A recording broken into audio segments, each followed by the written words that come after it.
الله نحمده ونستعينه ونستغفره ونؤمن به ونتوكل عليه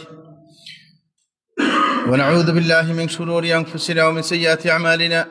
من يهده الله فلا مضل له ومن يضلل فلا هادي له، وأشهد أن لا إله إلا الله وحده لا شريك له، وأشهد أن محمدا عبده ورسوله. أما بعد، فإن خير الحديث كتاب الله، وخير الهدي هدي محمد صلى الله عليه وسلم، وشر الأمور محدثاتها، وكل محدثة بدعة، وكل بدعة ضلالة. قال الله تعالى في كلامه المجيد والفرقان الحميد: أعوذ بالله من الشيطان الرجيم، بسم الله الرحمن الرحيم. إن في خلق السماوات والأرض واختلاف الليل والنهار لآيات لأولي الألباب. وقال صلى الله عليه وسلم: اشتكت النار إلى ربها فقالت: يا ربي أكل بعضي بعضا، فأذن لها بنفسين، نفس في الشتاء ونفس في الصيف، فهو أشد ما تجدون من الحر وأشد ما تجدون من الزمهرير। প্রিয় ভাইরা আমার, আমরা যেই মৌসুমে অবস্থান করছি সেটা হচ্ছে শীত মৌসুম।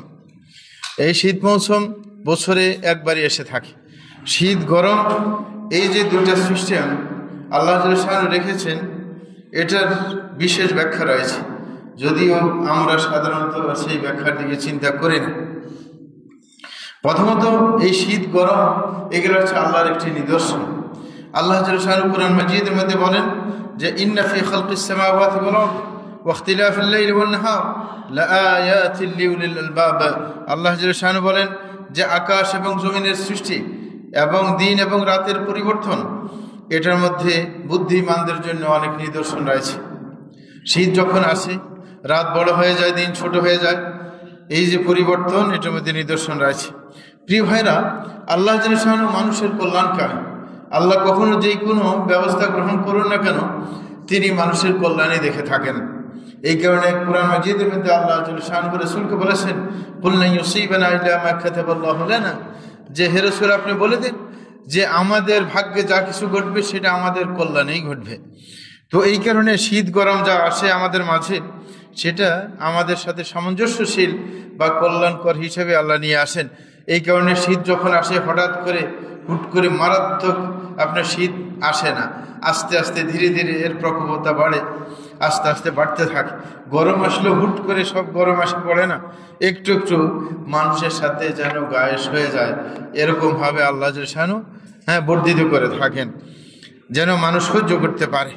তৃতীয় নম্বর যে ব্যাপার সেটা আছে এই যে মৌসুমের যে পরিবর্তন, এই পরিবর্তনের কারণে কোনো ব্যক্তি মন খারাপ যেন না করে, কারণ এটা হচ্ছে আল্লাহর পক্ষ থেকে নির্ধারিত ব্যাপার। সুতরাং এই ব্যাপারে আপনার মন খারাপ করার কোনো ব্যাপার নেই, বরং এটাকে সহজভাবে নিলেই ভালো, কারণ এটা অবশ্যম্ভাবী আসবেই আসবে, এটা আল্লাহর একটা সিস্টেম। সুতরাং মন খারাপ করলে তো আর চলবে না। এই কারণে আপনার কিভাবে আপনি অভিবাদন জানাবেন সেটাই হচ্ছে আপনার বিষয়। আপনি কিভাবে সেটাকে গ্রহণ করবেন, কাজে লাগাবেন, সেটা হচ্ছে দেখার বিষয়। প্রিয় ভাইরা আমার, এই যে শীত গরম আসে, এই শীত গরম আসার মাধ্যমে আল্লাহ জাল্লাহু আপনার জাহান্নামের কথা, আল্লাহ রাসূল সাল্লাল্লাহু আলাইহি ওয়াসাল্লাম জাহান্নামের কথা, জান্নাতের কথা স্মরণ করিয়ে দিয়েছেন। যে এই শীত গরমের যে ব্যাখ্যা, হাদিসের মধ্যে এসেছে যে রাসূল আকরাম সাল্লাল্লাহু আলাইহি ওয়াসাল্লাম বলেছেন, ইশতাকাতিন নারু ইলা রাব্বিহা ফাকালাত ইয়া রাব্বি আকালা বা'দি বা'দা, যে একদা জাহান্নাম তার প্রতিপালকের কাছে অভিযোগ জানিয়েছিল। জাহান্নাম বলেছিল, হে আমার প্রতিপালক, যে আমার একটা অংশ আরেকটা অংশকে খেয়ে ফেলছে। আল্লাহ জাল্লাহু জাহান্নামকে তাপ বর্ধিত করছেন দিন দিন। তখন জাহান্নাম সহ্য করতে পারছে না, বলছে আমার একটা অংশ যেন আরেকটা অংশকে খেয়ে ফেলছে, এই অবস্থা সৃষ্টি হয়েছে। সুতরাং আমার তো নিস্তারের প্রয়োজন। এই কারণে আল্লাহ জাল্লাহু ফাআযানা লাহা বিনাফাসাইন, তখন জাহান্নামকে আল্লাহ জাল্লাহু দুইটা শ্বাস ফেলার সুযোগ দিয়েছেন। আর শ্বাস প্রশ্বাস ফেলতে পারলে একটু আরাম বোধ হয়, এই কারণে দুইটা শ্বাস বছরের মধ্যে ফেলবে তাকে অনুমতি দেওয়া হয়েছে। নাফাসিন বিশিতা, রাসূল বলছেন একটা শ্বাস ফেলে শীতকালে, শীতকালে একটা শ্বাস ফেলে জাহান্নাম কোন দিক থেকে, যেই সাইডে আপনার জিনদেরকে শাস্তির ব্যবস্থা করা হয়। জিন হচ্ছে আগুনের তৈরি, সুতরাং আগুন দিয়ে জিনকে শাস্তি দেওয়া যায় না। এই কারণে জামহারিরের ব্যবস্থা, অত্যধিক ঠান্ডা, এই ঠান্ডার সাইড থেকে যখন শ্বাস দেয়, শ্বাস ফেলে যখন জাহান্নাম, তখন পুরো বিশ্বের মধ্যে আপনার ঠান্ডা নেমে পড়ে। বলছেন ওয়ানাফাসিন ফিস-সাইফ, আর গরমকালে মানুষকে যেই সাইড থেকে শাস্তি দেওয়া হবে আগুন দিয়ে, সেই সাইড থেকে শ্বাস ফেললে দুনিয়াতে গরম ছড়িয়ে পড়ে। রাসূল বলছেন ফাহুয়া আশাদ্দু মা তাজিদুনা মিনাল হার ওয়া আশাদ্দু মা তাজিদুনা মিনাজ জামহারির। এই কারণে তোমরা যত শক্তিশালী গরম বা ঠান্ডা দেখে থাকো, এটা ওই যে জাহান্নামের শ্বাস প্রশ্বাসের কারণেই অনেক সময় প্রকোপ বেড়ে যায়। প্রিয় ভাইরা আমার, এই শীতের মৌসুমটা কিন্তু একটা ফজিলতপূর্ণ মৌসুম এবং এটা মানুষের গনিমতের একটা সময়। কারণ এই সময়ের মধ্যে রাত বেড়ে যায় এবং দিন ছোট হয়ে যায়। সুতরাং একজন মুমিন যিনি আল্লাহর সান্নিধ্যে যেতে ইচ্ছা করেন, তার জন্য বিরাট সময় রয়েছে। এই কারণে আরবরা বলে থাকে আর শীতা রবিউল মুমিন, যে শীতকাল হচ্ছে মুমিনদের জন্য বসন্তকাল। এবং হযরত ওমর ফারুক রাদিয়াল্লাহু আনহু বলেছেন আর শীতা গানিমাতুল আবিদিন, যে শীতকাল হচ্ছে যারা ইবাদত গুজার, যারা বেশি ইবাদত করতে চায় তাদের জন্য গনিমত, মানে কষ্ট ছাড়া পাওয়া সম্পদ, কষ্ট করতে হয় না। কারণ ঘুম মেরে দীর্ঘ সময়, গরমকালে যেরকম রাত ছোট হওয়ার কারণে প্রচুর ঘুম হয় না, কিন্তু শীতকালে সেটা নয়। আপনি তাড়াতাড়ি ঘুমাইলে ঘুম পুড়ে যাবে, তারপরে সময় পাইবেন আল্লাহর ইবাদতের জন্য। প্রিয় ভাইরা, হযরত ইবনে মাসউদ রাদিয়াল্লাহু আনহু এই কারণে শীত আসলে শীতকে অভিবাদন জানাতেন। মানুষ যেরকম নিজের পক্ষের লোক যখন আসে দেখা সাক্ষাৎ করতে, তখন আহলান সাহলান জানায়, এরকমভাবে হযরত ইবনে মাসউদ রাদিয়াল্লাহু আনহু আহলান সাহলান জানাইতেন। তিনি বলতেন শীত আসলে মারহাবান বিশিদা, যে ধন্যবাদ শীতকালকে। বলছেন তানজিলু ফিহিল বারাকা, যে শীতকালে বরকত নাজিল হয়। ওয়ায়াতুলু ফিহিল লাইলু লিল কিয়াম, এবং রাত লম্বা হওয়ার কারণে রাত্রে মন ভরে ইবাদত করা যায়। এবং ওয়ায়াকসুরু ফিহিন নাহারু লিস-সিয়াম, দিনটা ছোট হওয়ার কারণে রোজা পালন করা যায়, সিয়াম রাখা যায়। তাইলে শীতকে ধন্যবাদ জানিয়েছেন, কারণ ইবাদত করা সহজ। দিনের বেলা সিয়াম, রাতের বেলায় কিয়ামুল লাইল করা যায়। সুতরাং বরকতের মাস, বরকতের সময় এটা। প্রিয় ভাইরা, এরকমভাবে আরেকটা ব্যাপার শীতকালে যেটা আমরা করতে পারি, যারা বড় কাজে লিপ্ত, যাদের রমজান মাসে সিয়াম কাজা হয়, বিশেষ করে আপনার মহিলাদের তো নির্ধারিতভাবে প্রত্যেক রমজানে কিছু রোজা তাদের কাজা হয়ে যায়। সুতরাং সেইগুলো যদি রাখতে না পারে, অনেকে রাখতে পারে। যেমন রাসূল আকরাম সাল্লাল্লাহু আলাইহি ওয়াসাল্লামের স্ত্রী হযরত আয়েশা বলেছিলেন যে রাসূল আকরাম সাল্লাল্লাহু আলাইহি ওয়াসাল্লামের সাথে থাকার কারণে আপনার রাসূল যে সিয়ামগুলো রাখতেন সেগুলো তো রাখতেনই, কিন্তু বাড়তি সময় দেওয়ার সুযোগ যেন হারিয়ে না যায়, যেন বাড়তি সময় নিতে না হয়, এই কারণে সিয়ামগুলো আমি পালন করতাম কখন এরকম শীত আসলে অনেক সময় দেরি করতে করতে আপনার রজব মাসে এসে যেত বা শাবান এসে যেত। তো যারা মহিলাদের সিয়াম যদি থাকে, মানদের কোনো সিয়াম থাকে, এই জাতীয় কত সিয়াম থাকতে পারে। যারা বড় কাজ করেন, যারা দীর্ঘ পথে ড্রাইভিং করেন, তাদেরও গরমকালে ড্রাইভিং করতে গেলে সিয়াম পালন করা কষ্টকর হয়ে যায়। তখন তাদের জন্য মুসাফির হওয়ার কারণে তাদের সিয়াম পালন না করে পরবর্তীতে পালন করার সুযোগ থাকে, তারা শীতকালে পালন করে নেবে। সুতরাং এই জাতীয় অনেকের কঠিন রোগ আছে, সিয়াম পালন করতে পারেনি, কিন্তু পরবর্তীতে পালন করা দরকার, কিন্তু তার জন্য কষ্টকর হয়ে যায়। শীতকাল তার জন্য আপনার গনিমতের সময়, এই সময় সে কাজা করে নিতে পারে। সুতরাং গুরুত্বপূর্ণ ওদের জন্য এই মাস, এই সময়টুকু, শীতকালের সময়টুকু। প্রিয় ভাইরা আমার, অনেক মানুষ দেখা যায় এই শীতকালকে আবার গাফিলতির টাইম হিসেবে মনে করে। রাত লম্বা হওয়ার কারণে আপনার অনেক কিছু নিয়ে ব্যস্ত হয়ে যায়, দীর্ঘ সময় পাওয়ার কারণে, যে ঘুমের এত সময় লাগে না, এই কারণে তারা আজে বাজে কাজে ব্যস্ত হয়ে যায়। বর্তমানে তো আরও সহজ বেশি, আপনার ইন্টারনেট থাকার কারণে মোবাইল নিয়ে ব্যস্ত হয়, ফেসবুক নিয়ে, ইউটিউব নিয়ে, দেখা যায় যে দীর্ঘ সময়, যেটা ইবাদতের সময়, সেই সময়টুকু তারা নষ্ট করে দেয়। কিন্তু এটার হিসাব অবশ্যই দিতে হবে, না এটা দুনিয়াতে লাভে আসে না পরকালে লাভে আসে, বরং এটার জন্য হিসাবের সম্মুখীন হতে হবে। রাসূল আকরাম সাল্লাল্লাহু আলাইহি ওয়াসাল্লাম বলেন লা তাযুলু কাদামা আবদিন হাত্তা ইউসালা আন আরবা, যে কোনো মানুষ তার কদমকে সামনে নিতে পারবে না যতক্ষণ পর্যন্ত চারটা জিনিসের হিসাব পুঙ্খানুপুঙ্খরূপে না দিবে। তার মধ্যে একটা হচ্ছে আন হায়াতিহি ফিমা কাদাহা, যে তার পুরো জীবন সম্পর্কে তাকে হিসাব দিতে হবে, যে কিভাবে সে অতিক্রম করেছে। ওয়ান শাবাবিহি ফিমা আবলাহ, এবং তার যৌবন সম্পর্কে হিসাব দিতে হবে, যৌবনটাকে কিভাবে কাটিয়েছে। এগুলো কিন্তু সময়, জীবন, যৌবন, এটা হচ্ছে সময়ের সমষ্টি। সুতরাং সময়ের হিসাব কঠিনভাবে দিতে হবে। এই কারণে সময় নষ্ট করা যাবে না। বরং যারা সময় নষ্ট করেননি তারাও মৃত্যুর সময় কেঁদেছেন এই শীতকালের কথা মনে করে।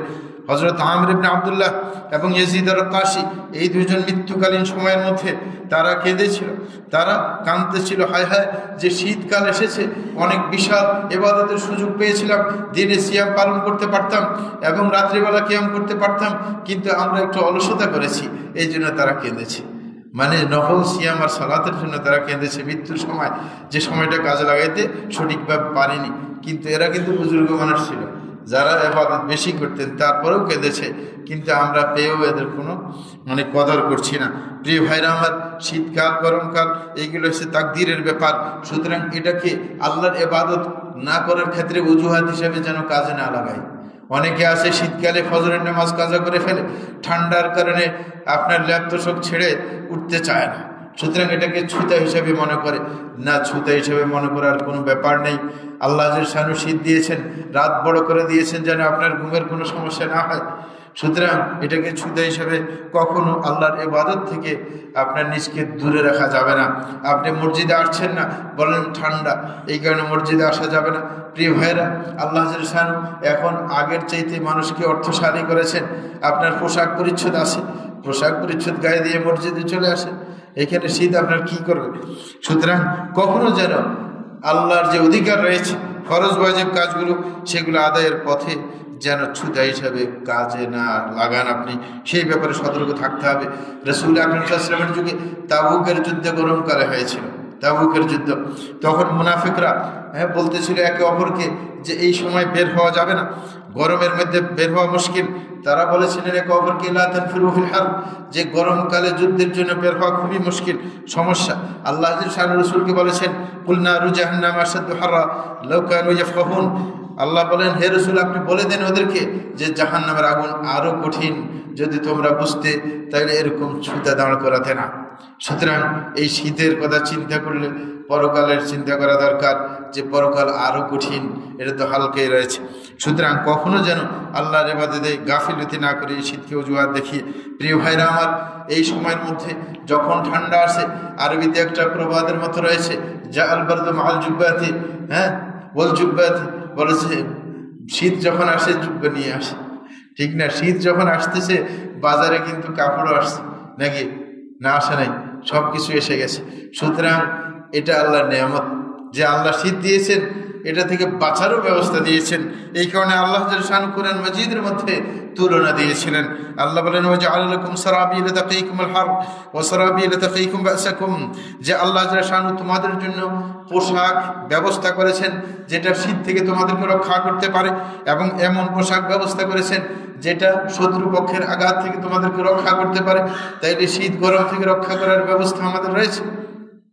এই কারণে আল্লাহর নেয়ামতের শুকরিয়া আদায় করতে হবে এবং এই ব্যাপারে গাফলা দেওয়া যাবে না।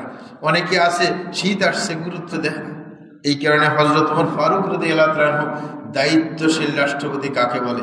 অনেক রাষ্ট্রপতিতে আমরা দেখেছি আমাদের জীবনে অনেক, কিন্তু জনদরদি কাউকে দেখা যায়নি। নাকি জনদরদি দেখছেন?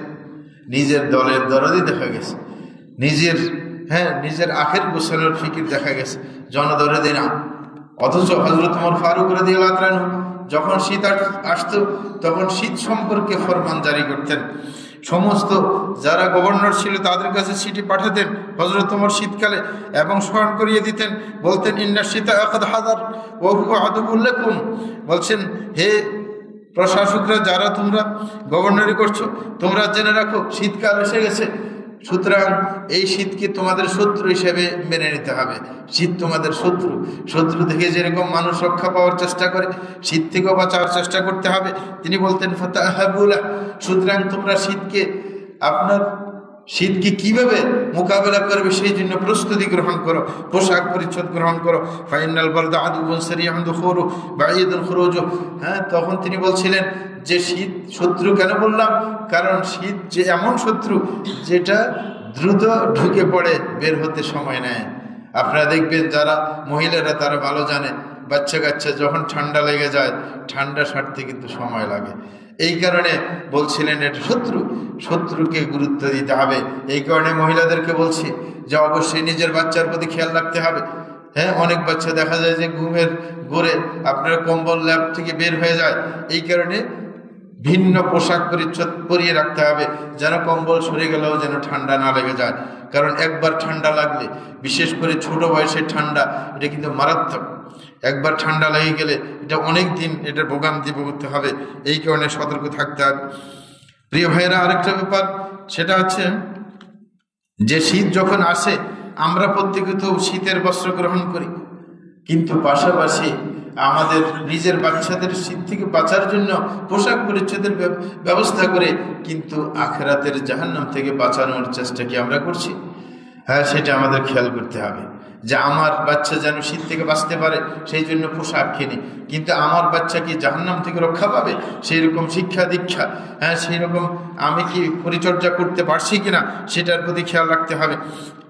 কারণ আল্লাহ জাল্লা শানহু কুরআন মাজিদের মধ্যে বলেন, ইয়া আইয়ুহাল্লাযীনা আমানু কু আনফুসাকুম ওয়া আহলিকুম নারা, যে হে ঈমানদারগণ, তোমরা নিজেদেরকে এবং নিজেদের ফ্যামিলির সদস্যদেরকে জাহান্নাম থেকে রক্ষা করো। এবং রাসূল আকরাম সাল্লাল্লাহু আলাইহি ওয়াসাল্লাম হাদিসে বলেছেন, আলা কুল্লুকুম রাঈন ওয়া কুল্লুকুম মাসউলুন রাইয়াতিহি, যে তোমরা প্রত্যেকেই জিম্মাদার, দায়িত্বশীল, প্রত্যেকের দায়িত্ব সম্পর্কে হিসাব দিতে হবে। সুতরাং আমরা যারা ফ্যামিলির দায়িত্বশীল, আর রাজুলু রাঈন ফি আহলি বাইতিহি ওয়া হুয়া মাসউলুন রাইয়াতিহি, যে একজন পুরুষ তার ফ্যামিলির দায়িত্বশীল, তার এই দায়িত্ব সম্পর্কে পরকালে হিসাব দিতে হবে। সুতরাং শীত থেকে রক্ষা করার চেষ্টা করি বাচ্চাকে, কিন্তু তাকে জাহান্নাম থেকে রক্ষা করার কি চেষ্টা করি?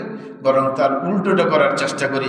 অনেক মা আছে এরকম যে বাচ্চা নামাজি, কিন্তু শীতকাল আসলে বলে মসজিদে যাওয়া লাগবে না, ঠান্ডা, হ্যাঁ, আপনি ঘরে নামাজ পড়ে নাও, বা নামাজ পড়তে হবে না, ছোট বাচ্চা, এখন ছোট বয়স নাকি, অল্প বয়স না, কুশ্চিন কালেও না। দায়িত্বশীলের কাজ হচ্ছে যে সুন্দর ব্যবস্থা গ্রহণ করবে, মানে গরম পানির ব্যবস্থা গ্রহণ করবে যেন কষ্ট না হয় ফ্যামিলির সদস্যদের। সেরকম বর্তমানে তো সেই ব্যবস্থা আছেই, ইলেকট্রিকের যুগ, আপনার গরম পানির ব্যবস্থা করা সহজ। সুতরাং এই সমস্ত ছুতে নাতা দিয়ে নিজের দায়িত্বে যেন অবহেলা না করা হয়, নিজের সন্তানকে যেন জাহান্নাম থেকে বাঁচার চেষ্টা করা হয়। প্রিয় ভাইরা, এই সময়ের মধ্যে যারা আমরা ধনী রয়েছে তারা কিন্তু নিজেদের বাচ্চাদের জন্য পোশাক পরিচ্ছদ কিনে থাকে, কিন্তু আমি তো সমাজের একজন মানুষ, অন্য মুসলমান তো আমারই ভাই, কিন্তু তার প্রতি কি খেয়াল রাখছি? হ্যাঁ, তার সন্তানরা তারা কি পোশাক পাচ্ছে কিনা, পোশাক কিনতে পারছে কিনা, নাকি পোশাক ছাড়া তারা শীতের প্রকোপে কষ্ট পাচ্ছে, সেই দিকে তো আমাদের খেয়াল রাখা দরকার। আল্লাহ জাল্লা শানহু সেটাই স্মরণ করিয়ে দিচ্ছেন, ওয়াল মুমিনুনা ওয়াল মুমিনাতু বা'দুহুম আউলিয়াউ বা'দ, যে মুমিন পুরুষ মহিলারা, হ্যাঁ, সবাই একে অপরের কি ভাই, ঠিক না? সুতরাং একে অপরের বন্ধু হিসেবে একে অপরের দুঃখে কষ্টে অবশ্যই পাশে দাঁড়াতে হবে। সুতরাং আপনি যখন পোশাক কিনতে যাবেন নিজের বাচ্চার জন্য, নিজের পাশের বাচ্চা, প্রতিবেশীর বাচ্চার প্রতি খেয়াল রাখবেন যে আপনি তার জন্য পোশাক কিনে আনবেন। যদি আপনার সামর্থ্য থাকে কমপক্ষে আপনার বাচ্চার জন্য নতুন পোশাক কিনেন, পুরানটা আপনার পাশের বাচ্চাকে দিয়ে দেন, নাকি? তারপরেও তো একটু আসান হবে, নাকি না? সুতরাং পাশের লোকের প্রতি খেয়াল রাখতে হবে, এটা জিম্মেদারি। কিন্তু প্রিয় ভাইরা, এই শীতকাল আসলে আরেকটা ব্যাপার আমরা স্মরণ করতে পারি, সেটা হচ্ছে কোনো মৌসুম কিন্তু স্থায়ী হয় না। শীত আসলে কিছুদিন পরে শীত চলে যায়, গরম আসলে কিছুদিন পরে গরম চলে যায়। এই কারণে আরবের একটা প্রবাদ আছে, মিনাল মুহাল দাওয়ামুল হাল, যে এটা হচ্ছে অসম্ভব কোন অবস্থা সবসময় থাকা, এটা অসম্ভব। আপনি গরিব আছেন, সব সময় গরিব থাকবেন না। আপনি ধনী আছেন, সব সময় ধনী থাকবেন না। যে কোনো অবস্থা, আপনি রোগে আক্রান্ত আছেন, সব সময় রোগে আক্রান্ত থাকবেন না। এক সময় আপনার রোগ শেষ হয়ে যাবে, সুস্থ হয়ে যাবেন। আপনি সুস্থ আছেন, আজীবন সুস্থ থাকবেন না, এক সময় অসুস্থ হয়ে যাবেন। এই কারণে প্রত্যেক সময়কে গুরুত্ব দিতে হবে এবং খেয়াল রাখতে হবে, আজকে আমার শক্তি সামর্থ্য আছে, আমার প্রভাব প্রতিপত্তি আছে, আমি মানুষের উপর জুলুম করব, নির্যাতন করব, কিন্তু একটা সময় আসবে যখন আমার কোনো প্রভাব প্রতিপত্তি থাকবে না। এটা আমাদের চোখের সামনে দেখেছি, আরও তো ইতিহাস শুনেছি। কিন্তু গত সরকার কত প্রভাব প্রতিপত্তি ছিল যে তারা কখনো কল্পনাই করতে পারেনি যে আমাকে জায়গা ছাড়তে হবে, কিন্তু শেষ পর্যন্ত বাধ্য হয়েছে। সুতরাং কোনো জালিম কখনো কোথাও মানে স্থায়ীভাবে থাকতে পারবে না।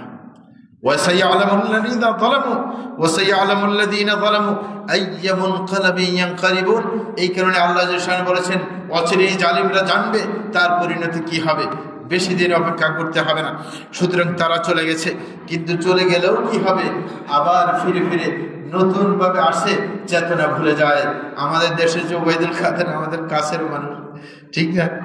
তো এই লোকটাও তো এক সময় আপনি যখন এই সেনাবাহিনীর সরকার ছিল অন্তর্বর্তীকালীন, হ্যাঁ, ওই সময় মায়ের খাইছিল না, খাওয়ার পর মানে একবার ওয়াদা দিয়ে আসছে জিন্দিগিতে রাজনীতি করবে না।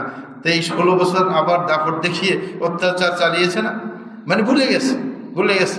হ্যাঁ, তারপর আবার ভুলে যায়, যখন সিংহাসনের একটু গন্ধ নাকে ঢুকে তখন সব ভুলে যায়। এই হচ্ছে মানে দুরবস্থা। সুতরাং যারা যখন এখন অনেকের প্রভাব প্রতিপত্তি তৈরি হয়েছে, যারা আগে আপনার খেতে পারেন নাই নাকি না, এদের খাওয়া শুরু হয়ে গেছে। তাদের চিন্তা করা দরকার যে অবশ্যই সময়ের পরিবর্তনে আমাকেও একদিন ধরা পড়তে হবে, বাড়িঘর ছাড়তে হবে। অথচ 15 বছর বাড়িঘর ছাড়ছে, কিন্তু এখন আবার লুটপাট শুরু করেছে। সুতরাং খেয়াল করতে হবে, কোনো অবস্থা স্থায়ী হয় না, আপনাকে আবার পালাতে হবে, আবার কি, হ্যাঁ, নির্যাতন ভোগ করতে হবে। সুতরাং সময় পেলে অবশ্যই জুলুমের দিকে কেউ যেন না আগায়, ভদ্রভাবে যেন থাকে। ভদ্র মানুষ যারা আগের সরকারের অধীনে ছিল, ভদ্র মানুষ ছিল, কারোর উপর জুলুম করে নেই, তাদের কি বাড়িঘর ছাড়তে হয়েছে?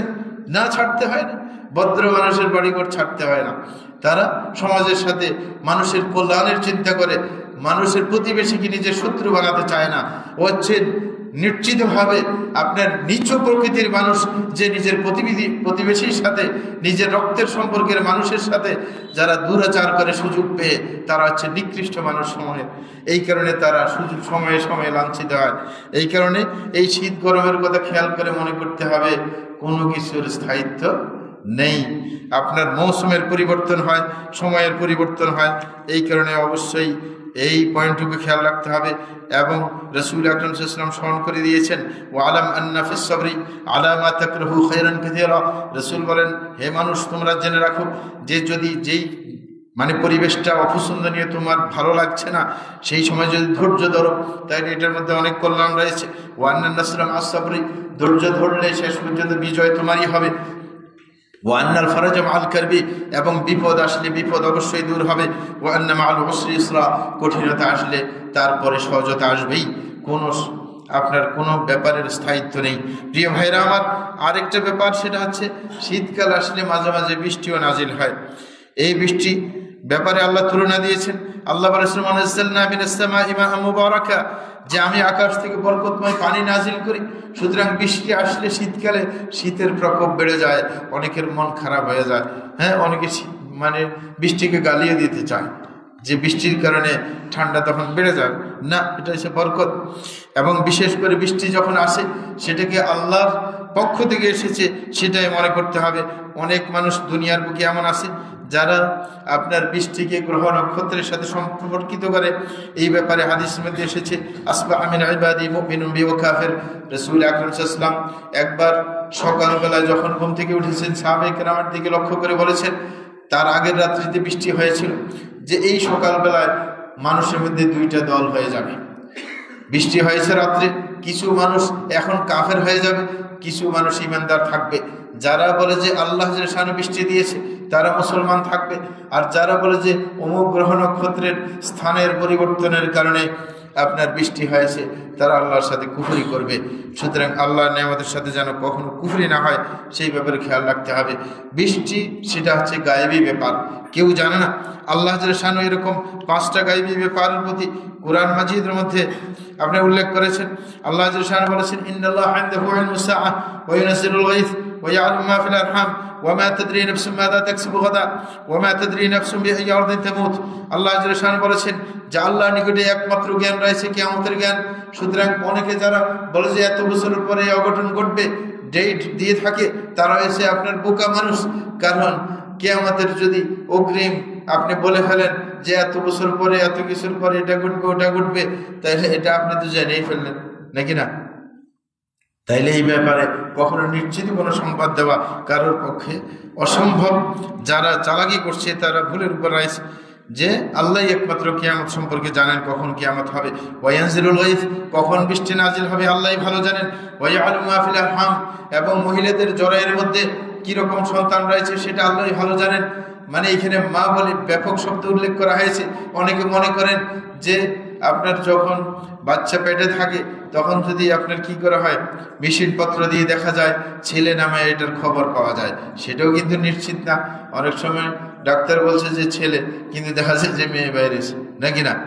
আর আরেকটা হচ্ছে, কোরআনের মধ্যে বলা হয়েছে জ্বরের মধ্যে যে সন্তান আছে তার বিস্তারিত জ্ঞান একমাত্র আল্লাহ রাখেন। সে নেককার হবে না বদকার হবে, সে শিক্ষিত হবে না অশিক্ষিত হবে, সে কতটুকু রিজিক পাবে কতটুকু পাবে না, আল্লাহর জ্ঞানটা হচ্ছে আরও পরিব্যাপ্ত। আপনি আমি তো সামান্য কিছু জানি মেশিনপত্রের মাধ্যমে। এরকম ভাবে আল্লাহ বলছেন ওয়ামা তাদরি নাফসুম মাযা তাকসিবু গাদা, কোন ব্যক্তি জানে না আগামীকাল সে কতটুকু কি কামাই করবে।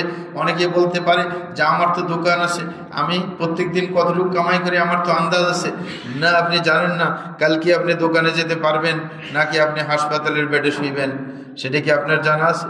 অসম্ভব, জানা নেই কারণ। ওয়ামা তাদরি নাফসুম বিআইয়ি আরদিন তামুত, যে কেউ জানে না কোন জায়গায় তার মৃত্যু হবে। আপনি জানেন না, আপনি মনে করছেন যে আমি তো দেশেই থাকি, এলাকায় থাকি, সুতরাং আমার মৃত্যু এলাকায় হবে না। হতে পারে আপনার মৃত্যু অন্য এলাকায় হবে, কোনো কারণে আপনি সেই এলাকায় চলে যাবেন, তখন সেখানে আপনার মৃত্যু হবে। আমাদের এক ছাত্র ভাই ছিল মদিনাতে, যখন আমরা পড়তাম আরকান বাড়ি, আরকানে, ওই মক্কার মধ্যে পাহাড়ি এলাকায় থাকে আরকানিরা বেশিরভাগ। তো ওর ছেলে, মানে ওরা থাকে মক্কায়, ওর ছেলে পড়ে মদিনা ইউনিভার্সিটিতে, হ্যাঁ, 2টা ছেলে।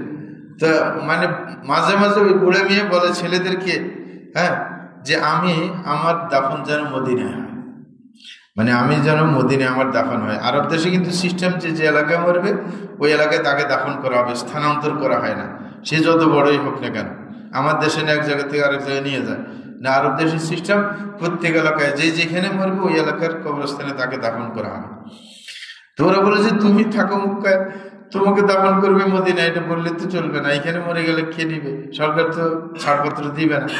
বলছে না, আমি মদিনায় আমার দাফন হবে, এটাই ঠিক। হঠাৎ করে একদিন বলতেছে, বলে যে ছেলেকে ফোন করে বলে যে আমি তোদেরকে অনেকদিন থেকে দেখতেছি না, মন কেমন যেন উচ্চাটন হয়ে আছে, আমি একটু তোমাদের সাথে সাক্ষাৎ করতে চাই। বলে চলে আসো। তাইলে চলে আসছে, তার 2 দিন পরে মদিনায় মারা গেল। হ্যাঁ, তারপর ওইখানে তার দাফন। সুতরাং কেউ জানে না কার কোথায় আপনার কি মৃত্যু হবে, সুতরাং মৃত্যুর জন্য প্রস্তুতি অবশ্যই নিতে হবে। প্রিয় ভাইরা আমার, বৃষ্টি যখন আসবে বৃষ্টির কিছু আদাব আছে, সেগুলো আমাদের রক্ষা করা দরকার।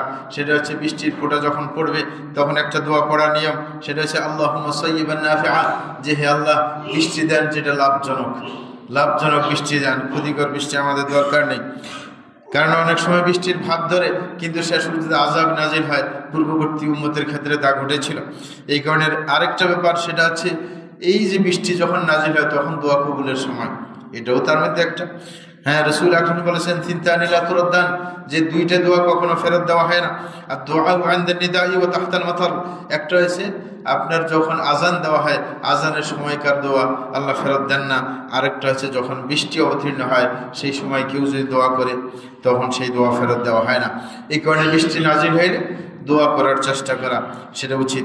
আরেকটা হচ্ছে বৃষ্টি যখন বেড়ে যায়, দেখা যায় যে প্রয়োজনের বেশি বৃষ্টি হয়েছে, তখন কিন্তু বৃষ্টি সরিয়ে নেওয়ার দোয়া করতে হবে, বন্ধ করার দোয়া না। অনেকে বন্ধের সিস্টেম না, শরীয়তে অধিকাংশ পরিবর্তন চায়। শরীয়তে প্রশাসনের পরিবর্তন, প্রশাসনকে সরিয়ে দেওয়া, মেরে ফেলা, এগুলো চায় না, চারিত্রিক পরিবর্তন চায়। এটা হচ্ছে শরীয়তের নিয়ম। এখানে আল্লাহ বলছেন ইন্নাল্লাহা লা ইউগাইয়িরু মা বিকওমিন হাত্তা ইউগাইয়িরু মা বিআনফুসিহিম, আল্লাহ মানুষ অবস্থার পরিবর্তন করে না যতক্ষণ পর্যন্ত নিজের অবস্থার পরিবর্তন না করবে। এই কারণে পরিবর্তন রয়েছে আসল।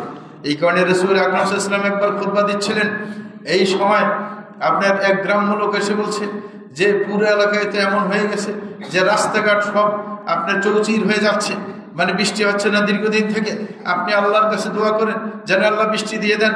সাথে সাথে রাসূল আকরাম সাল্লাল্লাহু আলাইহি ওয়াসাল্লাম বলছেন আল্লাহুম্মা আসকিনা, আল্লাহুম্মা আসকিনা, এরকম বলে দোয়া করছিলেন, সাথে সাথে বৃষ্টি নাজিল হলো এবং এই বৃষ্টি চলতে থাকলো 1 সপ্তাহ যাবৎ। পরে শুক্রবারে আবার কি ওই লোক বা অন্য আরেকটা লোক এসে আবার রসুলকে খুতবার সময় বললেন যে, হে রসুল, বৃষ্টি এত বেশি হচ্ছে, এখন তো রাস্তাঘাট ডুবে যাচ্ছে, আমরা তো এখন চলাচল আমাদের জন্য কষ্ট হয়ে যাচ্ছে, আপনি একটু দোয়া করে দেন যেন বৃষ্টি বন্ধ হয়ে যায়। তখন রসুল আকরাম সাল্লাল্লাহু আলাইহি ওয়াসাল্লাম বন্ধ হওয়ার দোয়া করেননি। রসুল বলছিলেন, আল্লাহুম্মা হাওয়ালাইনা লা আলাইনা, হে আল্লাহ, আমাদের আশেপাশে বৃষ্টি দেন, বৃষ্টি আমাদের কাছ থেকে সরিয়ে নেন, আমাদের উপর বৃষ্টি দিতে হবে না, আমাদের আর প্রয়োজন নেই। আল্লাহুম্মা আলাল আকামি ওয়াল জিবাল ওয়াল আজামি ওয়াদ দিরাবি ওয়াল আউদিয়াতি ওয়া মানাবিতিশ শাজার, হে আল্লাহ, আপনি বৃষ্টি দেন টিলা টন করে পাহাড়ি এলাকায় এবং যত বন জঙ্গলে, এরকমভাবে সমতল ভূমিতে এবং যেখানে গাছগাছরা আছে সেইখানে বৃষ্টি দিবেন, সেইখানে বৃষ্টির প্রয়োজন আছে। সুতরাং বন্ধ করতে বলা হয় না, কারণ বৃষ্টি এসে বরকত রহমত, এটা বন্ধ কেন করবে, ঠিক না? যাই হোক, তো এই বৃষ্টির সময়ের মধ্যে এইভাবে আপনার আদবগুলোকে রক্ষা করতে হবে। আরেকটা আদব আমাদের দেশে নাই, সেটা হচ্ছে বৃষ্টি আসলে বৃষ্টিতে হালকা শরীর ভিজানোর যে সুন্নাহ নিয়ম, সেটা কিন্তু আমাদের দেশে করি না, কারণ আমাদের সাথে বারবার বৃষ্টি আসে এখন, এই কারণে এটার গুরুত্ব নেই। কিন্তু বৃষ্টি আসলে একটু প্রথম সময়ের মধ্যে একটু শরীরকে ভিজানো দরকার। বিশেষ করে যারা বিল্ডিংয়ে থাকে, জানলা দিয়ে হাত বাইর করে দিলে তো কিন্তু বৃষ্টি লাগবে নাকি না, এইভাবে হালকা ভিজিয়ে নেওয়া শরীরকে ভালো। হ্যাঁ, রসুল আকরাম সাল্লাল্লাহু আলাইহি ওয়াসাল্লাম এই বরকতটা নেওয়ার চেষ্টা করতেন। রসুল আকরাম সাল্লাল্লাহু আলাইহি ওয়াসাল্লাম অভ্যাস ছিল যে কানা সাল্লাল্লাহু আলাইহি ওয়াসাল্লাম ইয়াহসিলু সাওবা হাত্তা ইউসিবা মিনাল মাতার ওয়া ইয়াকুলু ইন্নাহু হাদিসু আহাদিন বিরাব্বিহ, এবং রসুল আকরাম সাল্লাল্লাহু আলাইহি ওয়াসাল্লাম যখন বৃষ্টি আসতো নিজের শরীরের কাপড় সরিয়ে ফেলতেন এবং বৃষ্টিতে হালকা করে ভিজতেন এবং বলতেন, বলে যে ইন্নাহু হাদিসু আহাদিন বিরাব্বিহ, বলে যে এই বৃষ্টি তো আমার রবের কাছ থেকে আসতে বেশি সময় হয়নি। তাইলে এই হাদিস দিয়ে কি বোঝায়? রব কোথায় আছে? উপরে আছে। হ্যাঁ, এই কারণে বলছে যে আমার রবের কাছ থেকে আসছে, এই কারণে শরীরে একটু বৃষ্টি লাগিয়ে নিতেন। প্রিয় ভাইরা আমার, এই বৃষ্টি যখন আল্লাহ নিয়ামত, এই কারণে নিয়ামতের কদর করতে হবে। হ্যাঁ, এই নিয়ামতের সম্পর্কে আল্লাহ হিসাব নেবেন, কিন্তু এই কারণে আল্লাহ জাল্লাহু কুরআন মাজিদের মধ্যে তুলনা দিয়ে বলেন, আফরাআইতুমুল মা আল্লাযী তাশরাবুন আআনতুম আনজালতুমুহু আম নাহনুল মুনজিলুন লাউ নাশাউ জাআলনাহু উজাজা ফালাউলা তাশকুরুন। আল্লাহ জাল্লাহু বলেন, হে মানুষ, তোমরা কি সেই বৃষ্টি দেখেছো, সেই পানি দেখেছো, যে পানি তোমরা পান করছো, সেটা কি তোমরা নাজিল করেছো নাকি আমি নাজিল করেছি? তোমাদের কি খবর আছে? বলে যে আমি যদি চাইতাম এই পানিগুলোকে একবারে তিক্ত করে দিতে পারতাম, যে পান করার অনুপযুক্ত করে দিতে পারতাম, সেটা তো আমি করিনি, আমি তো পানের উপযুক্ত করে নাজিল করেছি। ফালাউলা তাশকুরুন, তাহলে তোমরা কি একটু কৃতজ্ঞতা আদায় করবে? আমার কৃতজ্ঞতা আদায় করা মানে ইবাদতের মাধ্যমে কৃতজ্ঞতা আদায় করা। প্রিয় ভাইরা, রাসূল আকরাম সাল্লাল্লাহু আলাইহি ওয়াসাল্লাম বলেন যে ইন্না আউওয়ালা মা ইউসালু আনহু ইয়াউমাল কিয়ামাতি মিনান নাঈম আন ইউকালা লাহু আলাম নুসলিহ লাকা জিসমাক ওয়া নারওয়িকা মিনাল মাইল বারিদ। বলে যে কিয়ামতের দিন আল্লাহ যে প্রশ্ন করবেন সর্বপ্রথম, এই প্রথম কিন্তু অনেকগুলো প্রশ্ন।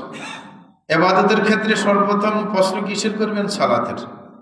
আর মানুষের সাথে সম্পর্কিত ব্যাপারে সর্বপ্রথম প্রশ্ন হয়েছে রক্তপাতের। তারপরে আপনার আল্লাহর নিয়ামতের মধ্যে সর্বপ্রথম প্রশ্ন হচ্ছে নিজের সুস্থতার এবং পানি সম্পর্কীয়। রাসূল বলেন, সর্বপ্রথম যে প্রশ্ন করা হবে কিয়ামতের দিন নিয়ামত সম্পর্কে, আল্লাহ মানুষকে বলবেন, আলাম নুসলিহ লাকা জিসমাক, হে ব্যক্তি, তোমাকে আমি কি সুস্থ রাখিনি? হ্যাঁ, তারপরেও তুমি ইবাদত কেন করলে না? বলে যে ওয়ানুরবিয়াকা মিনাল মাইল বারিদ, তোমার জন্য কি আমি ঠান্ডা পানির ব্যবস্থা করিনি? তুমি ঠান্ডা পানি পান করে কেন ইবাদত করলে না? কেন আল্লাহর কৃতজ্ঞতা আদায় করলে না? তাইলে এই পানি গুরুত্বপূর্ণ একটা ব্যাপার। যে পানি পায় না দীর্ঘ সময়, সে বুঝে পানির মূল্য কতটুকু। এই কারণে অনেকে বলে থাকেন যে বিশ্বের শেষ সময়ের মধ্যে কিয়ামত ঘনিয়ে আসলে পানি নিয়ে যুদ্ধ হবে। হ্যাঁ, ঠিক না? তাইলে পানি গুরুত্বপূর্ণ একটি বিষয়। হ্যাঁ, বর্তমানে আমরা অনেকে ঠান্ডা পানি পেয়ে যাই সহজে। আগে অনেকে ঠান্ডা পানি ঘরে নিয়ে এসে অনেক কায়দা করে ঠান্ডা করতে হতো দীর্ঘ সময় নিয়ে। এখন ফ্রিজ আছে, ঠান্ডা পানি পেয়ে যাচ্ছে। সুতরাং এটা বিশাল নিয়ামত আমাদের, এই নিয়ে আমাদের শুকরিয়া আদায় করতে হবে। প্রিয় ভাইরা আমার, মাঝে মাঝে শীত যখন আসে, মাঝে মাঝে বৃষ্টিও আসে, হ্যাঁ, সাথে সাথে বাতাসও আসে, নাকি না? বাতাস যখন বৃষ্টি আসলে আগাম কিছু বাতাসও প্রবাহিত হয়। এই বাতাস আসলে কিছু সুন্নাহ নিয়ম আছে। বাতাস আসলে দোয়া করার নিয়ম। বিশেষ করে বাতাস আসলে মেজাজ গরম হয় কাদের? মহিলারা যারা বিশেষ করে হ্যাঁ ধানের কাজ করে, কি হ্যাঁ ধান টান হ্যাঁ বাইরে রাখে, বাতাস আসলে ধান ঝাড়তে গেলে দেখা যাচ্ছে উল্টা পাল্টা করে দেয়, নাকি না? বাতাসে ঝামেলা করে, এই বাতাসকে অনেক সময় গালিও দেয়। হ্যাঁ, অনেক মহিলা আছে বাতাসকে গালি দেয় না। বাতাস যখন আসে তখন বাতাসের সময় একটা দোয়া পড়তে হবে, এই বাতাসের কল্যাণ কামনা করতে হবে। এটা হচ্ছে আদব।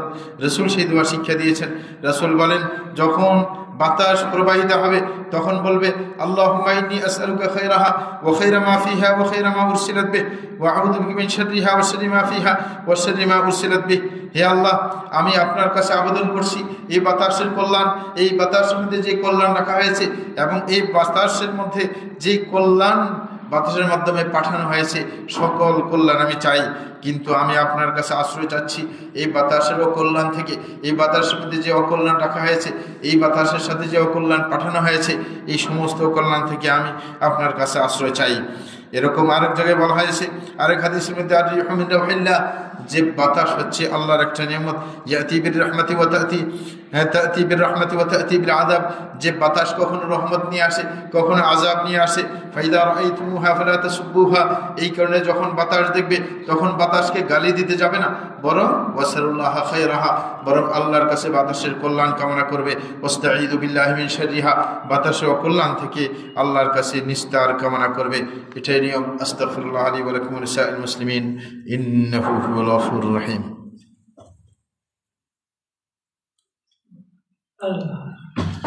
আলহামদুলিল্লাহি রাব্বিল আলামিন ওয়া সলাতু ওয়াসসালামু আলা সাইয়্যিদিল মুরসালিন নবিয়িনা মুহাম্মদ ওয়া আলা আলিহি ওয়া সাহবিহি আজমাইন, আম্মা বা'দ। প্রিয় ভাইরা আমার, এই শীতকাল আসলে আরো কিছু বিধান আমাদের জেনে নিতে হয়। সেটা হচ্ছে শীতকালের সুবিধা অসুবিধার কথা। শীত যখন আসে তখন অনেক সময় অনেকের জন্য জুমা এবং জামাতে উপস্থিত হওয়া তাদের জন্য কষ্টকর হয়ে যায়। এই কারণে কারোর যদি শীতকালে জুমায় উপস্থিত হওয়া বা রেগুলার প্রত্যেক বেলা জামাতে সালাত পড়া তাদের জন্য যদি মারাত্মক কষ্ট হয়ে থাকে, অনেকে শরীর ঠান্ডা কোনোভাবে সহ্য করতে পারে না, বাইর হইলেই রোগে আক্রান্ত হয়ে যায়, এমন ব্যক্তি যদি হয়, তাদের সুযোগ কয়েক ধরনের আছে। এক ধরনের আছে, যদি ইচ্ছা করে দুই বেলা সালাত একসাথে পড়তে পারে, একসাথে দুই বেলা পড়ে তাইলে ঝামেলা একটু কমে আসবে। আরেকটা পদ্ধতি হচ্ছে মসজিদে না গিয়ে বাড়িতেও পড়তে পারে, কিন্তু সেটা হচ্ছে যার শীত নিশ্চিত ক্ষতি করছে এরকম হতে হবে, মানে ছুতে নাতা দিয়ে হবে না, মানে আপনি কখনো আক্রান্তই হন নাই, তাইলে আপনি বললে হবে। এই কারণে কেউ মানে একজনে আসে বলছে তোকে মারি ফেলবো এটা না করলে, তাই কি আপনি হারাম কাজ করতে পারবেন? আরে ওর মায়ের ইতিহাস থাকতে হবে যে অমুককে অমুককে সে গুলি করে দিছে, হ্যাঁ, নাকি জিন্দিগিতে একটা পাখিও মারে নাই, সে জিন্দিগিতে তোকে মারি ফেলবে, জিন্দিগিতে মারবে না, এরকম ইতিহাস থাকতে হবে যে কয়েকজনকে সে মারছে এরকম, তাইলে না সেটা আপনার জন্য হুমকি হবে। হ্যাঁ, সবাই তো হুমকি দেয়। এক সাহাবীকে তার মা বলছে যে তুই মুসলমান হওয়ার পরে যে তুই যদি মানে আবার কাফের হয়ে না যাস, আমাদের ধর্মে ফিরে না আসস, তাইলে আমি খানা খাইব না। ঠিক না? এই খানা বন্ধ করে দিস, খানা বন্ধ করে দিস। এখন সে খায় না, কয়েক বেলা চলে গেছে, মরার অবস্থা হয়ে গেছে। তার ভাই বলতেছে তুই ধর্ম ছাড়, নাহলে তো মা মরে যাবে, মানুষে তো বদনাম করবে, মায়ের হত্যাকারী হিসেবে তোকে বলবে। তখন সে বলছিল কি যে আমার মা যদি 100টা রূহ থাকে, একটা একটা করে বের হয়ে যায়, তারপরও আমি কিন্তু ইসলাম ছাড়ব না। তারপরের বেলা থেকে মা খাওয়া শুরু করছে, দেখছে যে চালবাজি কাজ হবে না। ঠিক না? তাইলে অনেকে চেষ্টা করে দেখে হুমকি দিয়ে কাজ হয় কিনা, কিন্তু যখন আপনি কঠিন থাকবেন, হ্যাঁ, ওই সাধারণ মানুষের হুমকি কাজ হবে না। এটা হুমকি দিয়ে প্রত্যেকে চেষ্টা করে, নাকি না? বউর পক্ষ থেকে হুমকি, অনেক পেটা ভয় পাওয়া যায় নাকি? শরীয়তের কথা বললে হুমকি দেয়, তোর ঘরে থাকবো যে তুই পরে বউ পাবি কোথায়? ঠিক না? হুমকি দেয় না? বউ অনেক আছে দুনিয়াতে, এখন মেয়ের সংখ্যা দিন দিন বাড়তেছে, নাকি না? হ্যাঁ, আপনিও কঠিন থাকবেন রসুলের মতো। হযরত ওমর যখন রসুলের স্ত্রীরা রসুলের সাথে ঝামেলা করছিল, তখন রসুল কি ইলা করছিলেন, তখন বলছিলেন যে আমি 1 মাস তোদের সাথে থাকবো না। তিনি ঘরের বাইরে গিয়ে মাছা বানিয়ে খেজুর গাছের দিয়ে পাড়ে দিয়ে ওখানে থাকা শুরু করলেন। হযরত ওমর আসলেন, অনুমতি চাইলেন। তারপরে হযরত ওমর কি বললেন, উনি হাসিতে পারতেন, চালাক মানুষ ছিল। হযরত ওমর বললেন, আরে আপনি এত টেনশন করার কি আছে? দুনিয়াতে মেয়ের অভাব আছে, আজকে থেকে আমি সুন্দরী সুন্দরী মেয়ে খুঁজে আরো ডজন বিয়ে করাই দেবে, কোনো সমস্যা নেই, আপনি টেনশন কোনো কারণ আছে? রসুল হাসি দিলেন। হ্যাঁ, মানে রসুলকে হাসানোর জন্য, একজনকে হাসানো বিপদের সময় মন খারাপ হয়ে গেলে এটাও কিন্তু সওয়াবের কাজ। হ্যাঁ, আফদালুল আমালি সুরুরুন তুদখিলু ফি কলবি মুসলিম, বলছে সর্বোৎকৃষ্ট আমল হচ্ছে যে আরেকজনের মনে একটু খুশি ঢুকিয়ে দেওয়া। মনটা খারাপ, একটা কথা বললে যদি বেচারা একটু হাসি দেয় মনটা ভালো হয়ে যাবে নাকি না? হ্যাঁ, বলছে একই কথা আল্লাহ জাল্লাহু কোরআনের মধ্যে হুমকি দিয়েছেন, কোরআন আয়াত নাজিল করে যে তোমরা যদি সঠিক পথে না আসো তাইলে আমি রসুলকে আরো মহিলার ব্যবস্থা করে দেব তোমাদের বিপরীতে, তখন সব ঠিক হয়ে গেছে নাকি না? সুতরাং অনেকের হুমকিতে দাঁড়িয়ে রাখতে দেয় না, ও দাঁড়িয়ে রাখলে চলবে না, বিয়ে করার সময় তোমার দাঁড়িয়ে ছিল না, আমি দাঁড়িয়েওয়ালা বিয়ে করিনি নাকি না? এরকম আছে না, খালি গেলে হুমকি না, আপনি কঠিন থাকবেন তাইলে দেখবেন সবই সোজা, সবই সোজা। এরকম যে আমরা যে ঝামেলা করি নেই তা না, আমাদের দাঁড়িয়ে পাকছে, হ্যাঁ বলে যে কালো রং লাগাবো, হ্যাঁ বলছি যে রঙই লাগাবো না, মন সাইডে থাকো, না দেখলে যাবো আরেকজনের কাছে, তারপরে দেখলে যে এই ব্যাপারটা দিয়ে কাজ হবে না, আর হুমকি ধমকি সবই শেষ। কি মানে গোড়ায় আঘাত করলে তখন অস্তিত্বের উপর যখন আঘাত আসে তখন সব ঠিক হয়ে যায়। বরং মহিলাদেরকে সহযোগী হতে হবে, নেকের কাজে পুরুষের সহযোগিতা করতে হবে। পুরুষ যদি ঘুমিয়ে থাকে, নামাজ না পড়ে, তাকে উঠিয়ে দিতে হবে, বলবে যে ঠান্ডা কোনো সমস্যা নেই, আমি পানি গরম করে দিচ্ছি তোমাকে, কোনো সমস্যা নেই, হ্যাঁ সালাত পড়ো, কিয়ামুল লাইল করো, দুইজনে মিলে কিয়ামুল লাইল করবে, একজন একজনকে ডেকে দিবে নাকি? নাকি আপনার ভালো কাজ করতে গেলে বাধার সৃষ্টি করবে? না, যেন না বলে ঘুমিয়ে থাকো শীতকালে, হ্যাঁ উঠার দরকার নেই, না বরং উৎসাহিত করবে। এটা হচ্ছে নিয়ম। প্রিয় ভাইরা, যেটা বলতেছিলাম সেটা হচ্ছে যে আপনার বৃষ্টির কারণে যদি কারোর এরকম সমস্যা হয় সুবিধা নিতে পারে। আরেকটা হচ্ছে বৃষ্টির সময়ের মধ্যে অনেক সময় আপনার রাস্তাঘাটেও কাদা হয়ে যায়। অনেকে আছে রাস্তাঘাটে হাঁটতে গেলে কাদা লেগে গেলে মনে করেছে নাপাক হয়ে গেছে। কি কাপড় না, কাদায় কাপড় নাপাক হয় না। আপনি যতক্ষণ পর্যন্ত রাস্তায় সরাসরি নাপাক না দেখবেন ততক্ষণ পর্যন্ত নাপাক হবে না। আন্দাজে মনে করে যে নাপাক পানি, না, কোনো না, সব পাক, সব পাক পানি। এখানে রাস্তায় নাপাক আসছে কোথায় দিকে? আচ্ছা, গরুর গোবর এটাও তো নাপাক না, গোবরের সাথে যদি লাগে পানি আসে এটা তো নাপাক না, এটা তো পাক। কোনো কিছু এখানে আর কি রাস্তাঘাটে কি মানুষের প্রস্রাব করে রাস্তার মাঝখানে নাকি না? আমাদের দেশে কিছু অলিগলিতে যেগুলো ফাঁক ফুকরে আছে, বসার জায়গা আছে, এগুলো আবার কিন্তু অনেকে কাম ছেড়ে দেয়। এইখানে ওই দিকে আপনি যাবেন না, এই ঝামেলার জায়গায়, নাপাক জায়গায়। তারপরে বেশি বৃষ্টি আসলে তো ওইগুলো সরিয়ে ফেলে, কোনো সমস্যা নেই। সুতরাং অনেকে সুতে নাতা দেয়, একটু কাদা লেগে গেছে বাড়ির দিকে ফিরে যায়, কয় যে আর মসজিদে যাওয়া যাবে না, কাপড়টা নাপাক হয়ে গেছে। না, যতক্ষণ পর্যন্ত আপনার একবার সত্যিকার নাপাক না হবে ততক্ষণ পর্যন্ত এই সন্দেহ পোষণ করতে যাবেন না। আরেকটা ব্যাপার সেটা হচ্ছে শীতকাল আসলে অনেকে উজু করতে গিয়ে দাঁতলা করে নাকি না, প্রত্যেকটা অঙ্গ ভালোভাবে ধোয় না। দেখবেন চেহারার এই সাইড খালি আছে, মানে এইখান দিয়ে নাক আর মুখ দিয়ে কিন্তু সাইড দিয়ে খালি, হ্যাঁ আছে না? পায়ের দেখা যায় গোড়ালের দিক দিয়ে খালি, মানে ধোয় নাই, ভিজে নেই, ভালো করে ধোয় না, না এটা মারাত্মক। উজু হবে না, উজু না হলে কি সালাত হবে? না, হবে না। বরং এই সময়ে গুরুত্ব দিয়ে উজু করা এটা গুরুত্বপূর্ণ সওয়াবের কাজ। রাসূল আকরাম সাল্লাল্লাহু আলাইহি ওয়াসাল্লাম বলেছেন, আলা আদুল্লুকুম আলা মা ইয়াহফুল্লাহু বিহিল খাতায়া ওয়া ইয়ারফাহু বিদ দারাজাত? ক্বালু বালা ইয়া রাসূলুল্লাহ। ক্বালা ইসবাগুল ওযুই আলাল মাকারিহ ওয়া কাসরাতুল খুতা ইলাল মাসাজিদ ওয়া ইনতিযারুস সালাতি ইলাস সালাহ ফাযালিকুমুর রাবাত। বলে রাসূল আকরাম সাল্লাল্লাহু আলাইহি ওয়াসাল্লাম বলেছেন, আমি কি তোমাদেরকে এমন কিছু কাজের পরামর্শ দেব না যে কাজ করলে তোমাদের গুনাহগুলো মুছে দেওয়া হবে এবং তোমাদের আপনার মর্যাদা বাড়িয়ে দেওয়া হবে? সাহাবায়ে কেরাম বললেন, অবশ্যই, এরকম কথা তো আমাদের শোনা দরকার। রাসূল বলেন, ইসবাগুল ওযুই আলাল মাকারিহ, বলে যে উযু করার সময় ভালোভাবে উযু করবে, যে জায়গায় পানি পৌঁছানোর সম্ভাবনা কম থাকে ভালো করে মলে তারপরে পানি পৌঁছাবে। যেরকম আপনার আঙ্গুলের এই পিঠের মধ্যে চামড়া ভাঁজ করা থাকে, এইখানে একটু যেন পানি ভালো করে পৌঁছে। যেই যেই জায়গায় পানি শুকিয়ে থাকার সম্ভাবনা আছে, পানি না পৌঁছে ভালো করে সেখানে ধোয়ার চেষ্টা করবে নাকি না।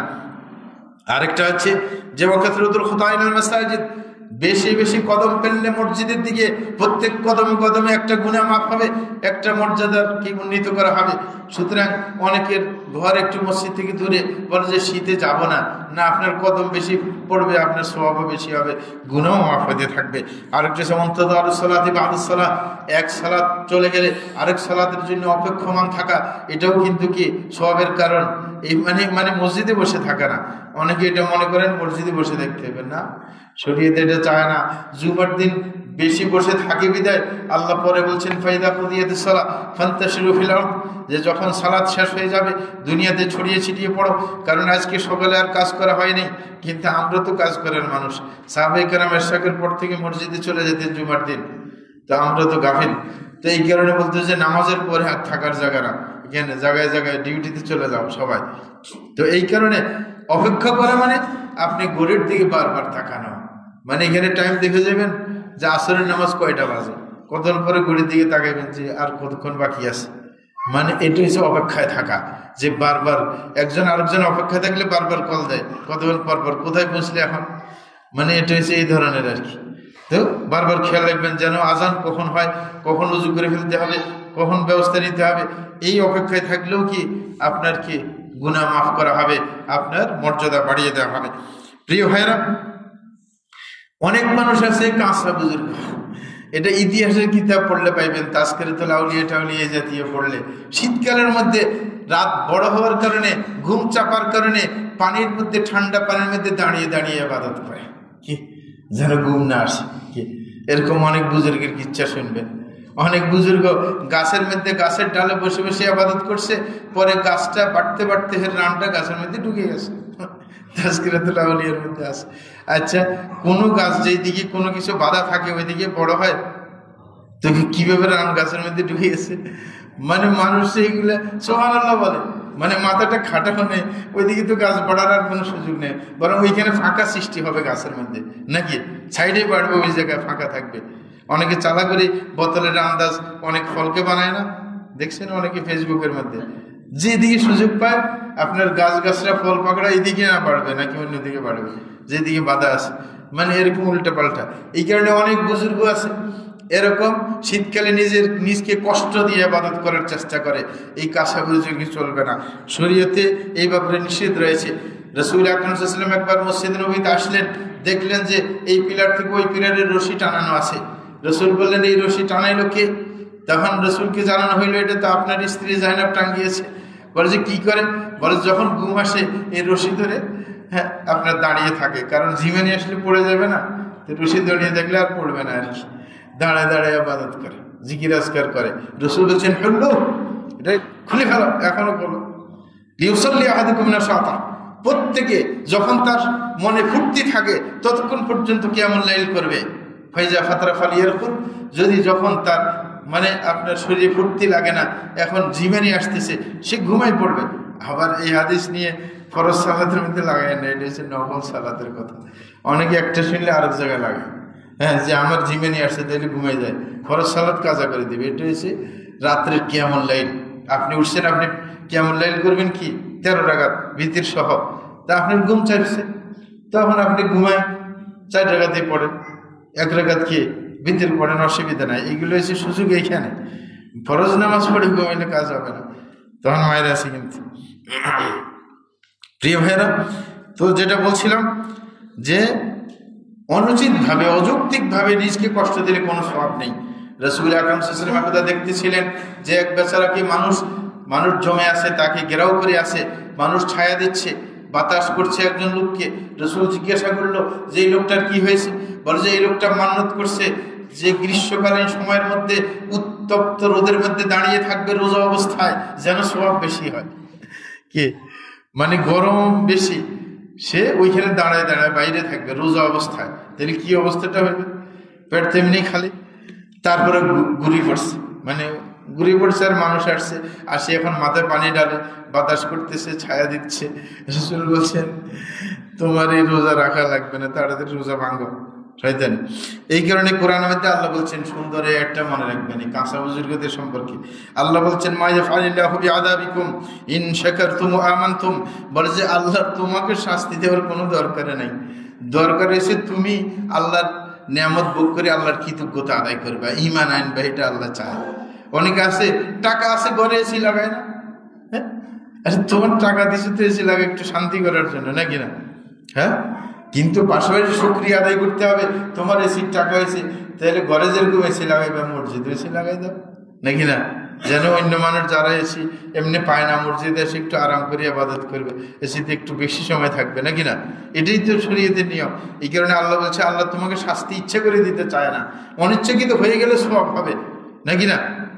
চায় যে নিয়ামত ভোগ করবে, কৃতজ্ঞতা আদায় করবে, ঈমান আনবে, এটাই আল্লাহ চায়। এই কারণে রসুল বলেছে, হযরত আয়েশা বলেন, মা খুইরা রাসূলুল্লাহ সাল্লাল্লাহু আলাইহি ওয়াসাল্লাম বাইনা আমরাইনি ইল্লা আখাযা আইসারাহুমা, যে রাসূলকে দুইটা জিনিসের মধ্যে যদি ইখতিয়ার দেওয়া হয় তখন তিনি সহজটা গ্রহণ করেন, মা লাম ইয়াকুন ইসমা, যতক্ষণ পর্যন্ত এটা গুনার কারণ না হবে। ফাইন কানা ইসমান কানা আবআদা মিন, যদি আপনার গুনার কাজ হইতো তখন দূরে থাকতেন।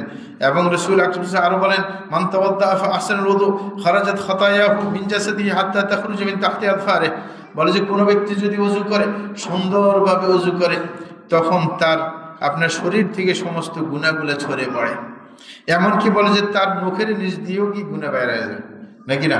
তাইলে ওযু করাকে গুরুত্ব দিতে হবে। শীতকালে ওযু করতে অনেকে চায় না, যে একটা নিতান্ত প্রয়োজন না হলে ওযু করতে চায় না, সুতরাং অবহেলা করা যাবে না।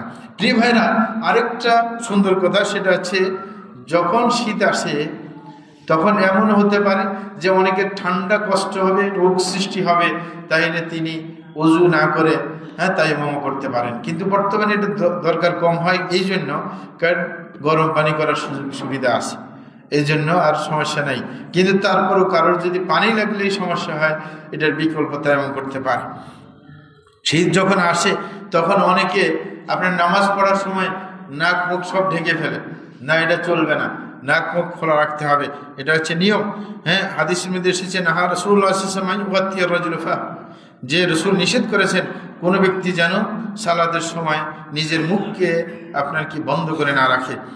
এরকমভাবে প্রিয় ভাইরা, আরেকটা ব্যাপার হচ্ছে, কেউ চাইলে যদি ঠান্ডা বেশি লাগে, পায়ে মোজা হাতে মোজা লাগাই নামাজ পড়তে পারবেন, কোনো অসুবিধা নেই। হাতেও মোজা লাগান, ঠান্ডা লাগে যখন। অনেকে মনে করে যে না, হাতে মোজা লাগানো যাবে না। এরকমভাবে আপনি যে কোনো সুবিধা গ্রহণ করতে পারেন। আরেকটা ব্যাপার, সেটা হচ্ছে গুরুত্বপূর্ণ এখন জানতে হবে, সেটা হচ্ছে আপনার শীতকাল আসলে মোজা ব্যবহার করা, সেটার উপর মাসে করা। আমাদের সেটা করে না, বারবার মোজা খুলতে হয় ওযু করার সময়, কিন্তু সেটা করলে অনেক ঝামেলা থেকে আপনার দূরে থাকা যায়। কিন্তু কিছু শর্ত আছে মোজা মাসের জন্য। আমার দেশে যেটা প্রচলন, সেটা হচ্ছে চামড়ার মোজার উপর মাসে করে, নাকি চামড়ার মোজার উপর মাসে করে। বলে যে রসুলের যুগে তো চামড়ার মোজা ছিল। আচ্ছা, রসুলের যুগে ছিল, তাইলে মানে মোজার উপর শুধু মাসে করাটা আপনার 70 জনের বেশি সাহাবী বর্ণনা করছেন। কিন্তু রসুল তো জানতেন না যে সামনে যে কাপড়ের মোজা আসবে, আল্লাহ কি জানতেন না? আল্লাহ বিধান এটা একবারে কিয়ামত পর্যন্ত এটা চালু রাখবেন, এটা সিদ্ধান্ত নিয়েছেন না। তাইলে আল্লাহ বলে দিতেন যে রসুলকে বুঝাইতে পারতেন না যে সামনে কি কাপড়ের মোজা আসবে, এটা বুঝানো কষ্টকর হইতো। এটা তো বলতে পারতো যে এই চামড়ার মোজা ছাড়া অন্যের উপর মাসে করা চলবে না, কি মাসে করতে হলে এই জাতীয় চামড়ার উপর করতে হবে, এটা বললে তো হইতো। তাইলে তার অন্য সুযোগ থাকতো না। কিন্তু যখন রসুল থেকে সাহাবীদের থেকে নেই এই জাতীয় কথা, তাইলে কাপড়ের মোজার উপর মাসে করা যাবে, যেটাকে আরবদের সুররাব বলে, আর পুরাতন ভাষায় জাওরাব বলে, সেটার উপর মাসে করা যাবে, কোনো সমস্যা নেই। কিন্তু মাসে করার কিছু শর্ত আছে। কাপড়ের মোজা মাসে করতে হলে ওই কাপড়ের মোজা দিয়ে চলা সম্ভব হতে হবে, মানে মোটা হতে হবে, যেটা জুতে ছাড়া চলা যায়, যে আপনি হাঁটতে পারবেন, ইচ্ছে করলে কিছু দূর চলে যাইতে পারবেন মোজা পরে, কি মানে মোটা মোজা আর কি, পাতলা না। এখন কিছু ফ্যাশন মোজা বাইরেছে, স্কিনের রঙও দেখা যায়, আছে না নাকি নাই? কতগুলো বাইরেছে জুতের সাইজ আপনার টাকনাগিরের নিচে পর্যন্ত, আছে না? এগুলো আসলে তৈরি করা হয়েছে ঘরে মেজের মধ্যে চলার জন্য, কিন্তু অনেকে এটা দিয়ে মানে রোডে গান্ডাও চলে, ঠিক না? এগুলোর উপর মাসের চলবে না। তাইলে মাসের শর্তগুলো আমরা জেনে নেই, সময় অনেক দূর হয়ে গেছে। মাসে করার জন্য শর্ত, মোটা মোজার উপরে মাসে করতে পারবেন, কাপড়ের মোজা হইলেও, কিন্তু প্রথমে এসে মোজাটা পরিচ্ছন্ন হতে হবে, নাপাক থাকতে পারবে না। যদি মোজায় বাচ্চা প্রসব করে দেয়, তাহলে চলবে না, এটা ধুয়ে নিতে হবে, পবিত্র মোজা হইতে হবে। দ্বিতীয় নম্বর হচ্ছে মোজা এমন বড় হইতে হবে যে ফরজ ধোয়া যতটুকু ফরজ এতটুকু ঢেকে রাখতে হবে। এখন যে মোজাগুলো টাকনার নিচে বাইরেছে, তাইলে ফরজ জায়গা পুরো ডাকছে, ডাকে নাই, টাকনে গিয়ে ধোয়া ফরজ না, তাইলে এটার উপর পর্যন্ত মোজা যাইতে হবে। এটা নিচে বা ওটা ছুঁয়ে ছুঁয়ে হইলে হবে না, পুরোটা ডেকে রাখতে হবে। এরকম ভাবে মোজা যখন পরবেন, পবিত্র অবস্থায় মোজা পরতে হবে। অপবিত্র অবস্থায় আপনি মোজা পড়ছেন, পরে মাসে চলবে না। পবিত্র অবস্থায় যেমন আপনি ফজরের সময় উঠছেন, উজু করে তারপরে পবিত্র হয়ে মোজা পড়বেন। এরকম ভাবে আরেকটা শর্ত, মোজার উপর মাসে চলবে যদি উজু নষ্ট হয়। গোসল ফরজ হইলে আবার মোজার উপর মাস চলবে না, ওই সময় তো গোসলই করা লাগবে, পুরোটা পুরো শরীর ভিজে যেতে হবে। আরেকটা হচ্ছে মোজা মাসের সময় খেয়াল রাখতে হবে, মোজা মাসের একটা সময় আছে। কেউ যদি নিজের এলাকায় থাকে 24 ঘন্টা মোজা মাসে করতে হবে, আর যদি কেউ মুসাফির থাকে 72 ঘন্টা মোজা মাসে করতে পারে। এই সময়টা কখন থেকে শুরু হবে? প্রথম মাসে থেকে। প্রথম মাসে থেকে। দৃষ্টান্ত, আপনি ফজরের সময় উজু করে মোজা পড়লেন, নামাজের পরে ধরুন 7টা 8টা হইলেও উজু নষ্ট হয়ে গেছে। আপনি যদি তখন আবার নতুন করে উজু করেন, মাসে করেন, তাহলে তখন থেকে সময়ের কাউন্ট শুরু হবে, সময়ের হিসাব। কিন্তু যদি আপনি জোহর পর্যন্ত কোনো নামাজ পড়েন নাই, উজু করেন নাই, জোহরের নামাজের টাইমে এসে আপনি উজু করলেন, ধরেন 12:30টায় অথবা 1টা বাজে, আপনি কি করলেন? উজু করে মাসে করলেন, তাইলে পরের দিন 1টা পর্যন্ত আবার কি মাসে করা সম্ভব। তাইলে হিসাব শুরু হবে প্রথম মাসে থেকে। প্রথম মাসে থেকে হিসাব শুরু করতে হবে। আরেকটা জিনিস না বললে নয়, সেটা আছে যে আপনার আরেকটা জিনিস পূজার সাথে সংশ্লিষ্ট, মাসের সাথে সংশ্লিষ্ট, সেটা হচ্ছে কারোর যদি শরীরে কোনো ক্ষত হয়, অ্যাক্সিডেন্ট করে, তখন আপনার পট্টি বাঁধতে হয়, প্লাস্টার করতে হয়, নাকি না? প্লাস্টার করতে হয় না মাঝে মাঝে। এই প্লাস্টারের উপরে মাসে করতে হয় যদি উজুর জায়গা অথবা গোসলের জায়গায় তো হইবেই, পুরো শরীরতে দিতে হয় গোসলের সময়। প্লাস্টার করার সময় খেয়াল রাখবেন, ওই লোকটাকে যে প্লাস্টার করে, যে অপ্রয়োজনীয় বাড়তি প্লাস্টার করবে না। আমার যতটুকু জায়গা প্লাস্টার করা দরকার অতটুকু করবে, কারণ এটার উপর মাসে করতে হবে আপনাকে, ঠিক না? এটার উপর মাসে চলবে। কিন্তু এই মাসের জন্য উজুর মতো, ওই যে মোজা মাসের মতো সব শর্ত এখানে চলবে না। এটার উপর মাসে করতে হইলে আপনার উজু অবস্থায় প্লাস্টার করা বাধ্যতামূলক নাই। যে অবস্থায় প্লাস্টার করছে আপনি এটার উপর মাসে করতে পারবেন, ঠিক না? এরকম ভাবে আপনার পুরো এলাকা কিন্তু মাসে করতে হবে। উজুর মধ্যে যখন উজুর পরিবর্তে, পা ধোয়ার পরিবর্তে আপনি মাসে করেন মোজা, উপরে মাসে করবেন, মানে 2 হাত ভিজে হাত দিয়ে আঙ্গুলের মাথার উপর থেকে টান দিয়ে টাকনিকের উপর পর্যন্ত নিয়ে যাবেন। এটা হচ্ছে মোজা মাসের নিয়ম। সাইডে নিচে মাসে করবেন না। কিন্তু আপনার প্লাস্টার মাসে করতে হইলে পুরোটা মাসে করতে হবে, মানে পুরোটা মাসে করবেন, উপরে হাত বুলিয়ে দেবেন, ঠিক না? এবং ওটার জন্য কোনো শর্ত না যে যেটা ধোয়া খরচ অতটুকু ঢেকে রাখতে হবে, যতটুকু প্রয়োজনে ততটুকু প্লাস্টার করবে, ওটা আপনি মাসে করবেন, বাকিগুলো মাসে করতে হবে না। এবং গোসলের পরিবর্তেও তখন মাসে হইতে পারে, মানে প্লাস্টার করছে, আপনার গোসল ফরজ হয়েছে, প্লাস্টারের নিচে পানি পৌঁছাইতে হবে না, মানে বাকিটা দিবেন প্লাস্টার উপরে, গোসলের পরিবর্তেও কি মাসে চলবে, উভয়টাই চলবে। এবং এটার জন্য কোনো টাইম টেবিল নেই, ওই যে আগে যেরকম 24 ঘন্টা 72 ঘন্টা, এটা না। যতদিন পর্যন্ত এটা থাকা দরকার থাকতে হবে অতদিন আপনি রাখবেন, মাসেও চলতে থাকবে। যেদিন দরকার নেই খুলে ফেলবেন। এইগুলার মানে সহজতা আছে শরীয়তের মধ্যে, সুতরাং সেই সহজতা আমরা গ্রহণ করবো ইনশাআল্লাহ। اللهم صل وسلم على النبي المصطفى والحبيب المصطفى محمد بن عبد الله خير الخلائق وسيد الاولين والاخرين. اللهم صل وسلم وبارك عليه، وارض اللهم عن الخلفاء الراشدين والصحابه اجمعين، وعن التابعين وتابعين بإحسان إلى يوم الدين، وعنا معهم بمنك وكرمك وإحسانك يا أرحم الراحمين. اللهم أعز الإسلام والمسلمين، وأذل الشرك والمشركين، ودمر أعداءك أعداء الدين، وانصر عبادك الموحدين، واحمي حوزة الدين، واجعل هذا البلد آمنا مطمئنا وسائر البلاد المسلمين. اللهم وفق إمامنا وولاة أمورنا لكل ما تحب وترضى، وخذ بنواصيهم إلى كل خير وهدى. اللهم أسع قلوب ونياتهم يا رب العرش العظيم. وصلى الله على نبينا محمد وعلى آله وصحبه أجمعين، وأقيموا الصلاة.